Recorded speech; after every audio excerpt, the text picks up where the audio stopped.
सिद्धिभ्यः ॐ नमः सिद्धिभ्यः ॐ नमः सिद्धिभ्यः मोक्षमार्गस्य नीतारं वेतारं कर्मभूव्रतां ज्ञातारं विश्वतत्त्वानां वन्दे तद्गुणरब्धये संयमि भावे जगाना गुरुवत् कामि तुम्हारा है संयमि पालने करना गुरुवत् कामि हमारा है अब तो प्रतिपल प्रतिपद मेरा संयम पथ पर हो मेरा अंतिम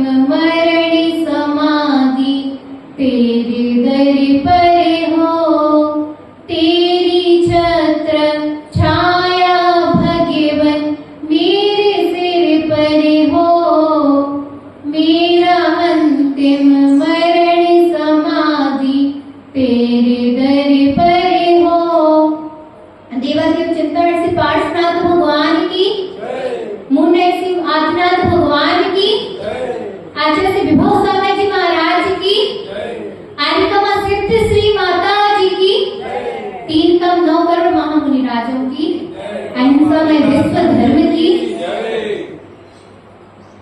जैसा कि सभी को पता है कि कल से काय की वाचना हो रही है, भक्तांबर की।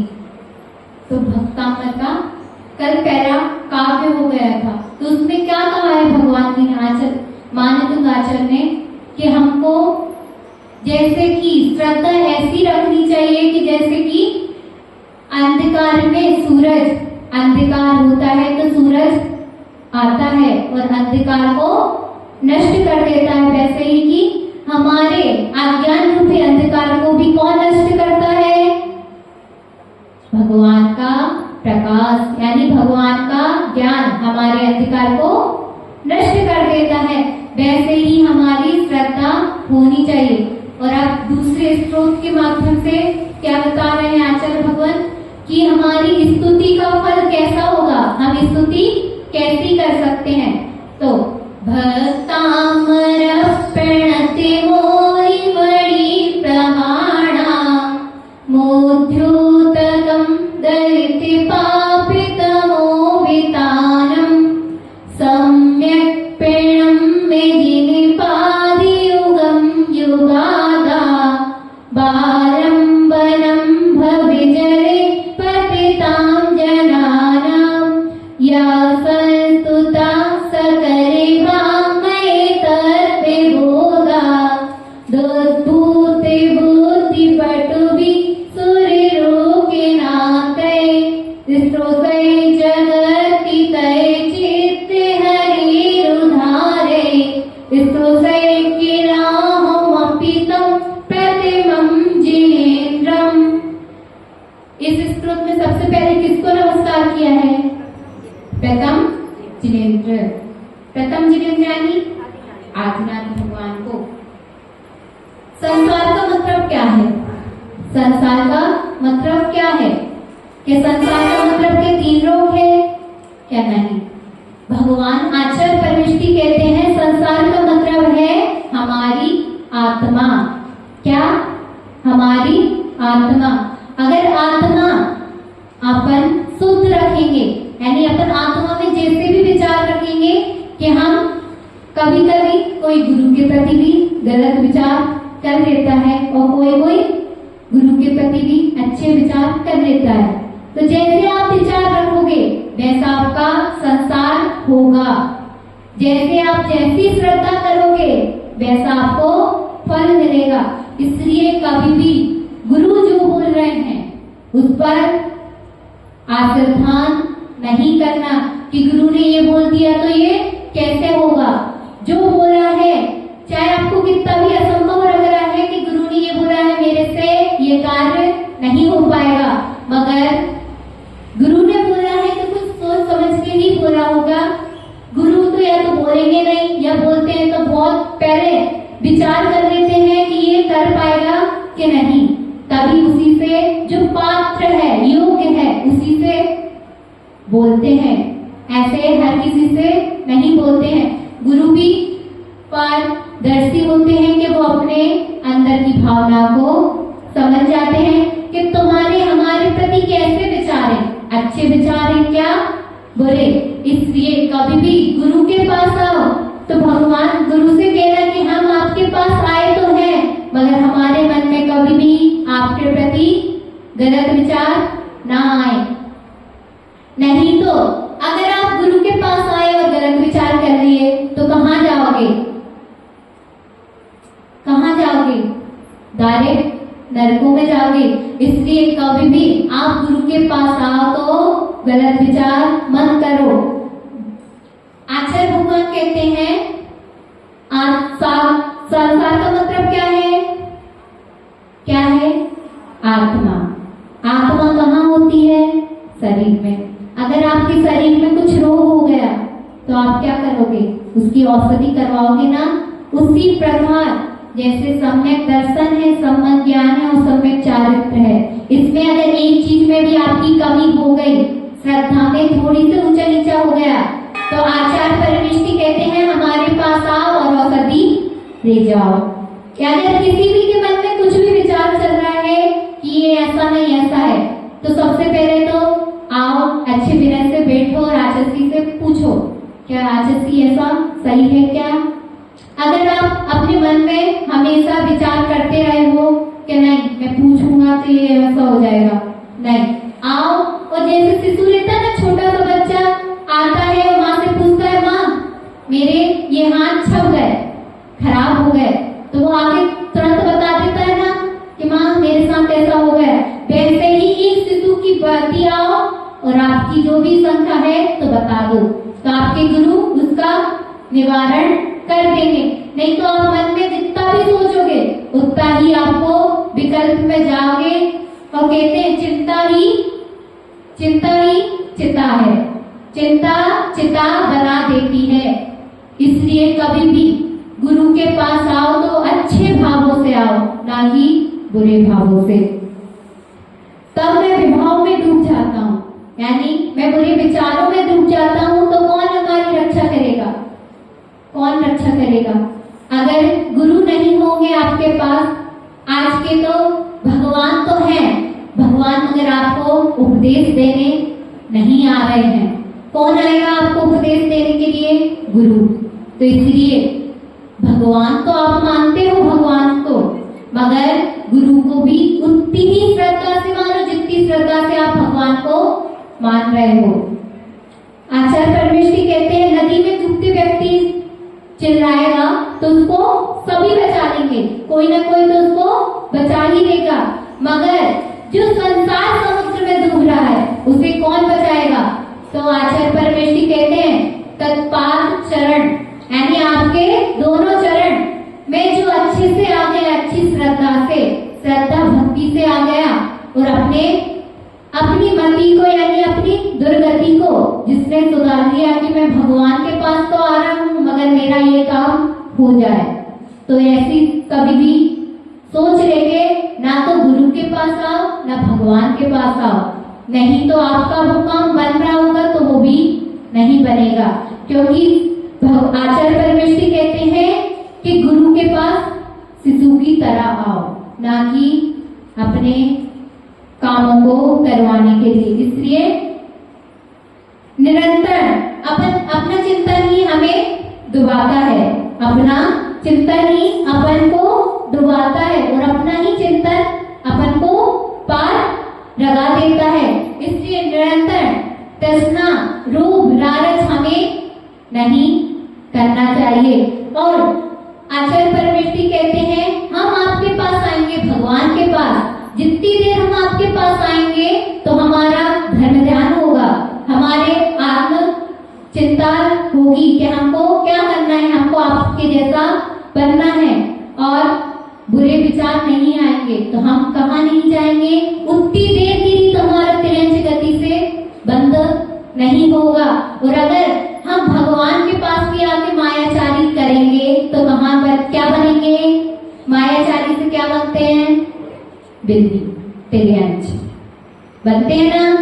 अगर हम भगवान के पास की भी आकर मायाचारी करेंगे तो क्या बनेंगे? तिर्यंच। इसलिए कभी भी भगवान के पास आओ तो मायाचारी नहीं करना। आचार्य श्री और कहते हैं, हे प्रभु, आपके चरणों में जो आएगा वह रूप तृष्णा से बच जाएगा, क्योंकि जिसका मन आपके चरणों में लग गया वह रूप तृष्णा तो कर ही नहीं सकता है, नहीं कर सकता ना। आप आओगे, अच्छी श्रद्धा से आप आए हो भगवान के पास, और आप ये सोचोगे कि मुझे ये काम करना है, नहीं सोचोगे ना। भगवान के पास आओगे तो सिर्फ एक ही बात आपके मन में आएगी कि मुझे आपके जैसा बनना है, जैसे आपके गुण हैं वही मेरे गुण हो जाएं, यही सोचोगे ना। अच्छे जो श्रद्धावान है, चरित्रवान है और ज्ञानवान है, तो वो तो यही सोचेंगे ना, क्या नहीं? बोलो, सबका मन है क्या? नहीं ना, यही सोचोगे ना। इसलिए निमित्त के माध्यम से कभी कभी कोई अपना निमित्त भी बन जाता है, कभी कभी कोई अपन को दुख भी निमित्त के माध्यम से मिलता है कि नहीं? इसलिए जो निमित्त बन रहा है उसको कभी आप ये नहीं कहो कि वो बुरा है, उससे कहो कि वो हमारा निमित्त बना, एक कर्म तो हमारा कम हुआ। इसलिए कभी भी जो आपका बुरा कर रहा है तो आप उसका धन्यवाद ही दो कि आपने हमारा बहुत अच्छा कर दिया कि हमारा एक कर्म आपके माध्यम से चला गया। कभी उसको बुरी दृष्टि से नहीं देखो, क्योंकि वो आपका अच्छा करने आया है, और जो आपका अच्छा कर रहा है कि आपको पता है वो आपका अच्छा ही कर रहा है। कभी बीच पीछे बुराई भी तो कर सकता है। कहते हैं ना, घी रुई लपेटी छुरी, कहते हैं तो कोई कोई ऐसा काम भी आपके साथ कर सकता है जो आपके मुंह पे आपकी बुराई कर रहा है, या आपके दोस्तों को बता रहा है, तो वो आपके दोस्तों को मुंह पे बता रहा है, सिर्फ एक के सामने बता रहा है, कि आपके सामने बता रहा है। और जो आपके पीठ पीछे से कह रहा है तो वो कितने को बता रहा है? सबको बता रहा है। इसलिए कभी भी आपको किसी की भी गलती लगे तो उसके मुंह पर बता दो, ना कि उसके पीठ पीछे जाके सबसे बुराई करो। इससे भी आप क्या बनोगे? तिर्यंच। क्या बनोगे? मायाचारी करी ना, पहले तो उससे आप अच्छे बन गए और फिर पीठ पीछे जाके सबसे बुराई करी, तो आप इससे भी क्या बनोगे? तिर्यंच। तो भगवान से कहना, भगवान मुझे कभी तिर्यंच नहीं बनना, इसलिए मैं मायाचारी नहीं करूंगा। जैसे आपके गुण है मुझे बस आपके ही गुण चाहिए, और किसी के गुण अवगुण नहीं चाहिए मुझे। आप भगवान के पास आते हो तो सबसे पहले क्या देखते हो? इसका अवगुण, उसका अवगुण, सबके अवगुण ही देखते हो ना। भगवान के कभी आपने गुण देखे क्या? नहीं देखे। इसलिए भगवान के पास आए हो तो भगवान के गुण देखो, ना कि सबके अवगुण देखो, क्योंकि भगवान तो सिद्ध हो गए, अरहंत हो गए, पंच परमेष्टि हो गए हैं, मगर ये सब संसार में समुद्र में डूब ही रहे हैं। इसलिए उनके अवगुण ना देखो, जिनके गुण देखने आए हो उनके गुण देखो, तो आपका पार हो जाओगे। नहीं तो इस संसार में फिर डूबते रहोगे और कोई बचाने वाला भी नहीं होगा। आपको नाव में तो आप डूब रहे हो तो आपको सब बचा लेंगे, मगर संसार नाव में अगर आप डूब रहे हो ना तो आपको और सब डुबाएंगे ही। यही कहेंगे, अगर तुम आप संयम लेने जाओगे ना, एक व्रत भी रहोगे ना, तो क्या कहेंगे? अभी आपकी उम्र नहीं है व्रत लेने की। यही कहते हैं ना सब। जैसे अभी हम लोग सबकी छोटे छोटे थे, सबकी दीक्षा हो रही थी, तो सबने क्या कहा? क्या आप अभी छोटे हो, दीक्षा क्यों ले रहे हो? अभी संसार तो देखा ही नहीं है। जब आपने संसार को देख लिया है, 80 साल के हो गए हो, तब भी आपके भाव नहीं हो रहे हैं दीक्षा लेने के, तो हम तो भैया आपसे बहुत अच्छे हैं जो हमारे छोटे में भाव हो गए दीक्षा लेने के। इसलिए कभी भी कोई भी अगर कुछ भी व्रत या संयम कर रहा है तो उससे यह न कहो कि आप अभी मत करो, क्योंकि इससे भी आपका कर्म बंद हो रहा है। और कभी भी आपको अंतिम समय में भी नमोवार सुनाने वाला भी नहीं मिलेगा, क्योंकि आपने एक संयम धारण कर रहा था, उसको संयम से हटा दिया। इसलिए आप कभी भी जो नियम ले रहा है उसको अच्छे से लेने दो, धर्म का वगैरह ना, वो खुद कर रहा है, इसलिए उसको अच्छे से करने दो, उसकी हमेशा सहायता करो कि नहीं भैया आपसे नहीं बनता खाना, मैं बना के दे दूंगी ना, ये तो अपन बोल ही सकते हैं ना। अब जैसे कोई 50 साल का हो गए और वो प्रतिमा लेने की सोच भी रहे हैं, मगर अब 2 प्रतिमा हो जाएंगी तो खाना शुद्ध खाना पड़ेगा। अब सब जेंट्सों को तो खाना बनाना आता नहीं है, तो अब वो किस पे डिपेंड है? लेडीजों पे। अब लेडीज क्या कहती है, हमारे पास टाइम नहीं है इसलिए आप प्रतिमा मत लो। तो इसमें कभी आप प्रतिमा लेने के बारे में सोचोगे ना तो फिर दूसरे आके आपको मना करेंगे, इसलिए आप जो प्रतिमा ले रहा है, जो नियम संयम ले रहा है, उसको कभी भी मत रोको। आचार्य परमेष्ठी कहते हैं सकरम निक्रम तुष्टम, श्रावकाचार में आया है। जैसे भक्ति की धारा में बहना तो मगर अंधे की तरह नहीं, भक्ति की धारा में आप बहना तो मगर अंधे की तरह नहीं।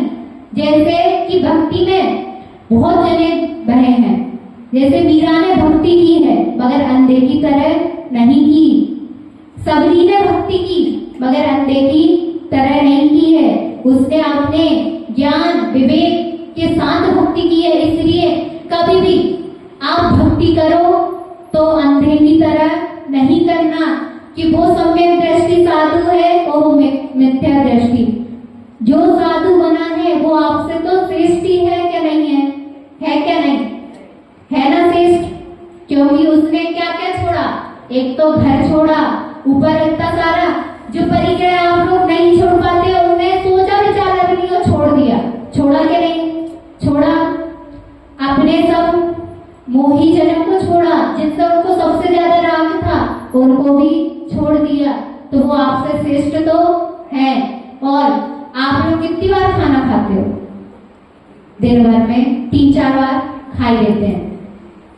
आप 2 बार खाते हो मगर सब 4 बार खाते हैं। एक सुबह नाश्ता करेंगे, फिर खाना खाएंगे, फिर शाम को थोड़ा सा, फिर शाम को खाना खाएंगे, ऐसा 4 बार खाना खाते हैं।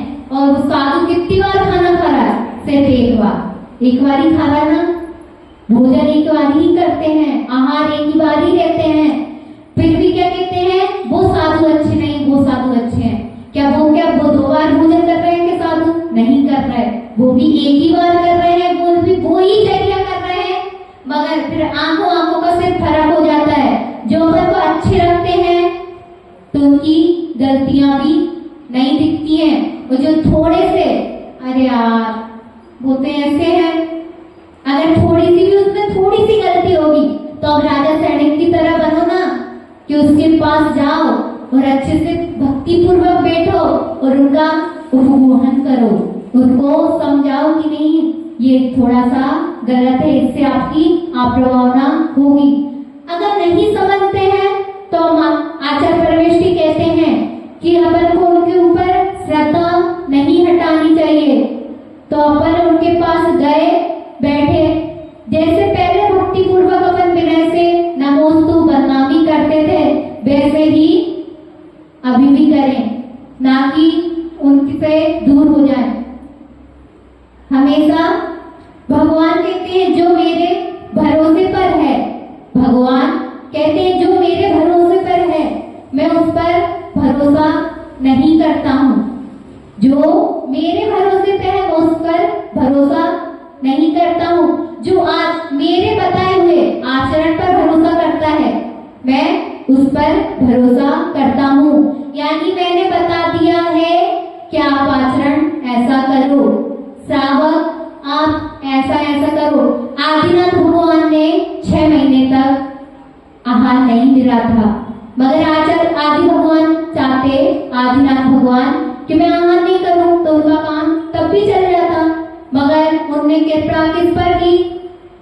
पंचम कार आ रहा है और सबका हीन सैनन है। आज कर जो मुनि महाराज बनेंगे उनका सबका हीन सैनन है, इसलिए कभी कभी उनको 1 दिन में भी उठना पड़ेगा और 2 दिन में भी उठना पड़ेगा ना। इसलिए उन्होंने इस व्यवस्था बनाने के लिए आहार लिया, ना कि क्योंकि सबकी व्यवस्था बनी रहे। इसलिए आदिनाथ भगवान आहार के लिए उठे थे। तो आप सबको आचार्य भगवान कहते हैं राम भरोसे रहने पर, राम भरोसे रहने पर राम भी भरोसा छोड़ देता है। यानी आप किसी के भरोसे पर हो कि वो हमको मंदिर ले जाएगा, तो वो एक दिन आपका भरोसा भी छोड़ देगा। कभी ना कभी तो आपको छोड़ना ही पड़ेगा ना।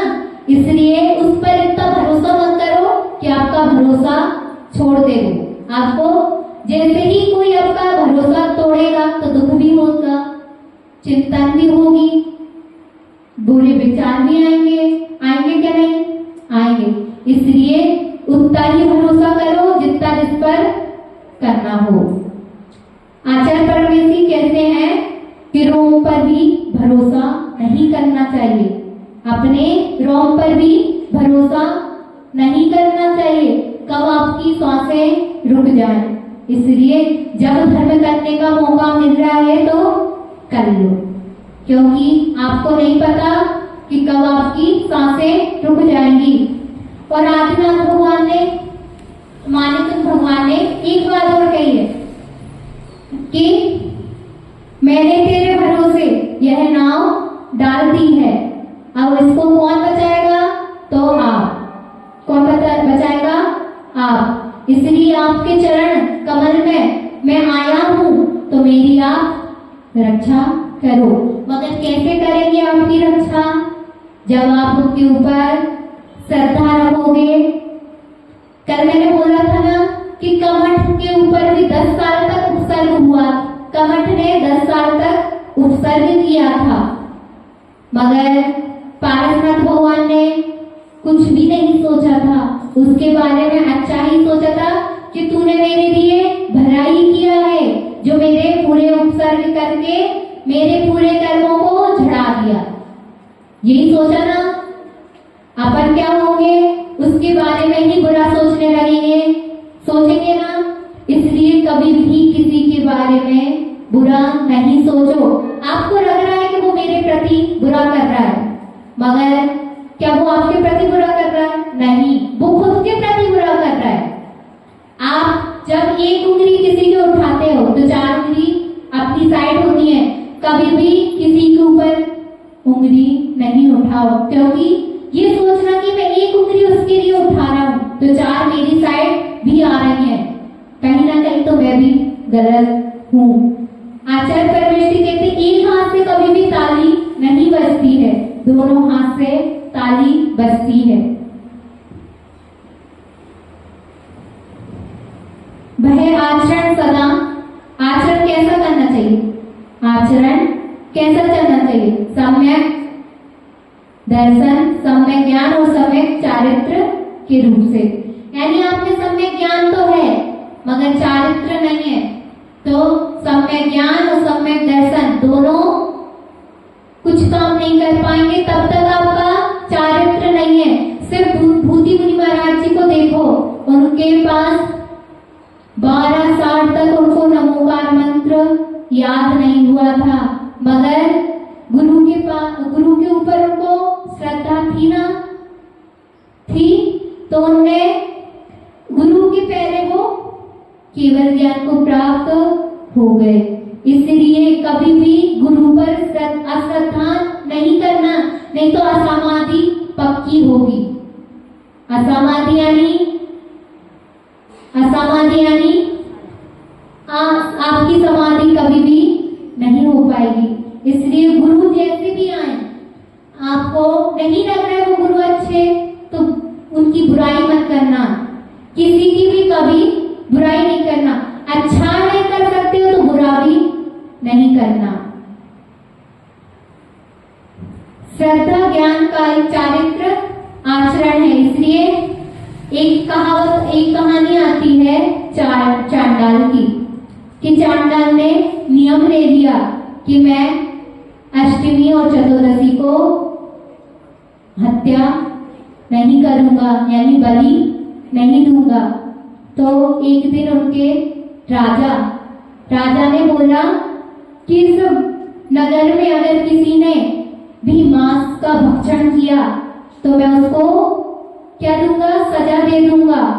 और उन्हीं कहा राजकुमार वह देखते हैं कि उनको पता पड़ा कि किसी ने मांस का सेवन किया है। अब वह मंत्रियों से कहते हैं कि जाओ पता करो कि किसने मांस का भक्षण किया है। तो वह जाते हैं और जैसे ही मंत्रियों ने पूरे नगर में पता करते हैं कि क्या हुआ, तो पता पड़ता है कि उनका ही बेटा राजकुमार ने मांस का भक्षण किया है। और वह राजा के पास आता है और मंत्री सब बात बता देते हैं कि आपके ही राजकुमार ने ही मांस का भक्षण किया है। तो वह राजा कहता है आप चांडाल को लेकर आओ और उससे कहो कि इसको सूली पर चढ़ा दो। तब वह चांडाल को लेने जाता है। तो वह चांडाल महाराज से सभी को डर लगता है, जो शक्तिशाली होता है उससे तो सभी को भयभीत रहता ही है। तो वह आ जाता है चांडाल और महाराज से अब कुछ बोल भी नहीं पाते हैं।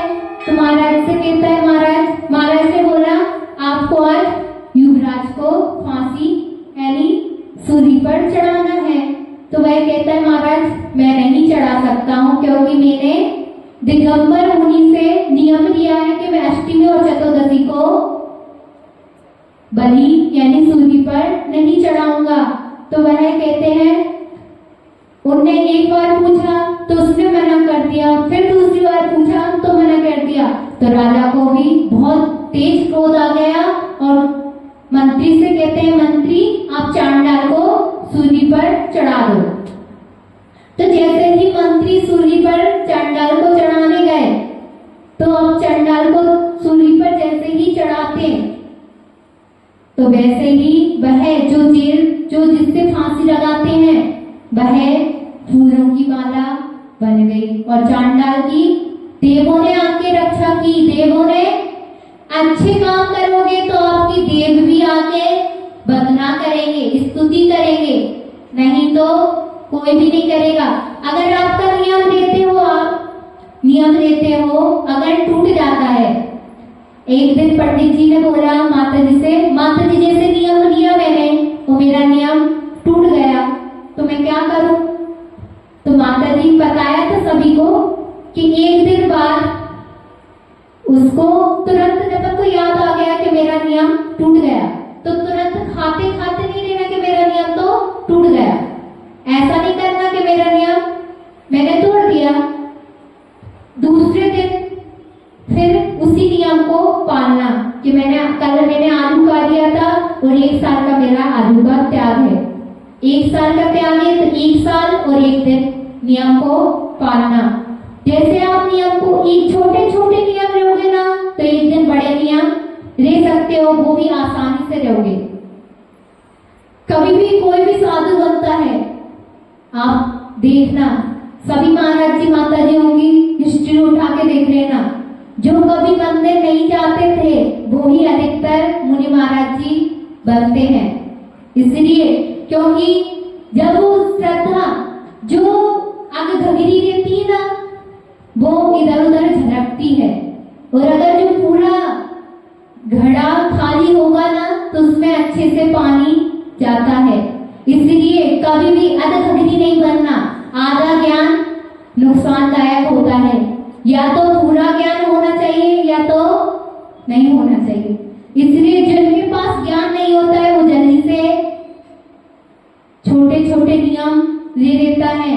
अन्य भी अक्षय तृतीया आई थी अभी तो बड़ी माता जी ने सबको नियम दिए थे ना एक माला का, मगर पता पड़ा कि माला का नाम आया तो आधा चौका खाली हो गया, क्योंकि हमारे पास इतना ही तो समय नहीं है कि एक माला नहीं कर सकते दिन भर में, कर सकते ना, मगर हम श्रद्धा के पूर्वक करना माला को भी। आप माला को बोझ समझ के नहीं करना कि मुझे माता जी ने दे दिया तो मुझे करना ही पड़ेगा।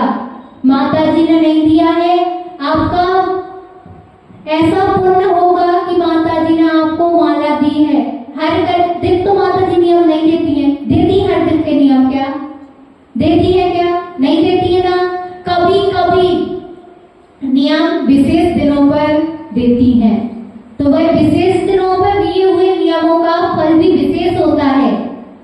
अगर आप एक जाप कर रहे हो तो उसका फल नहीं मिलेगा। अगर नियम से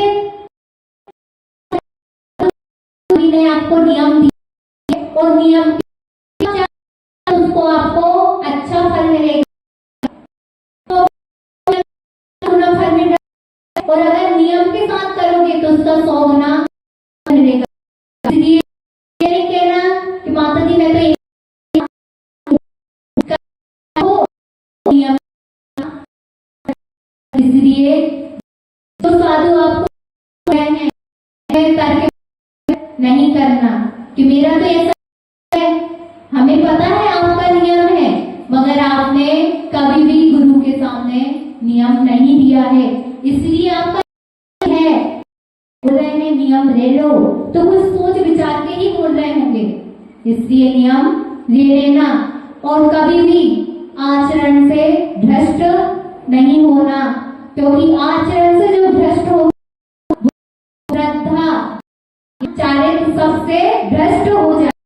इसलिए तो समझोगे तो आएगा, आपका ज्ञान भी समझ रहेगा, आपका चारित्र भी समझ जाएगा।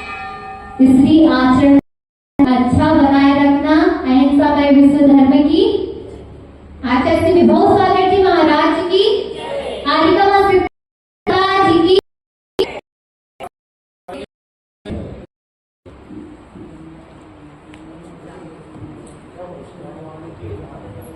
जवानी के ज्ञान से सूझे रोकारो, सोवाणी मस्तके नमो सदा देतमो दो।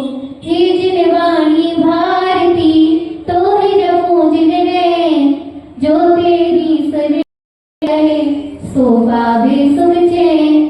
देव बजो अरिहंत को गुरु सेवा निर्गम, दया धर्म पारो सदा यही मोक्ष का